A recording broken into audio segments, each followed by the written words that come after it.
كل ما يصيب المسلم خير، سواء كان أزعجه أم لم يزعجه، كل شيء يصيبك في الدنيا خير. أنت خلقت للجنة، واضح؟ وأحيانا الله عز وجل يرسل عليك البلايا لتنعم بها في الآخرة. لهذا أعطيك مثال، يعني كمثال بسيط، الكلام الذي يؤذيك في الدنيا، أعيد، الكلام الذي يؤذيك في الدنيا، والله فلان قال عنك كذا، فلان قال عنك، فلانة قالت كذا، الكلام الذي يؤذيك هذا في الدنيا هو الذي سيسعدك في الآخرة، واضح؟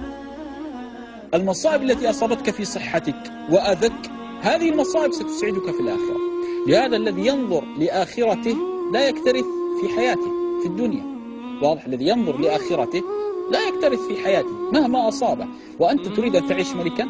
يا أخي حتى الملوك تصيبهم النوائب، إن لم يصبه فقر، أنا أتكلم عن ملوك الأرض، أصابه مصيبة الموت، مصيبة المرض، مصيبة الهم، مصيبة الحزن. ما أحد يسلم في الدنيا. أعطني رجل سليم من الدنيا.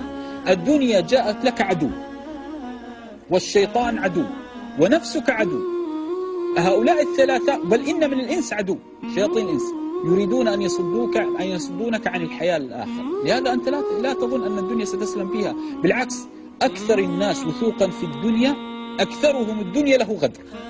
أكثر الناس وثوقا في الدنيا وثقة في الدنيا أكثرهم الدنيا له غدر، واضح؟ لهذا لا، الدنيا لا تغدر إلا من اطمأن بها. لهذا ما أصابك من مصيبة فالله عز وجل شأنه سيكافئك عليها، فاصبر واحتسب. بارك الله.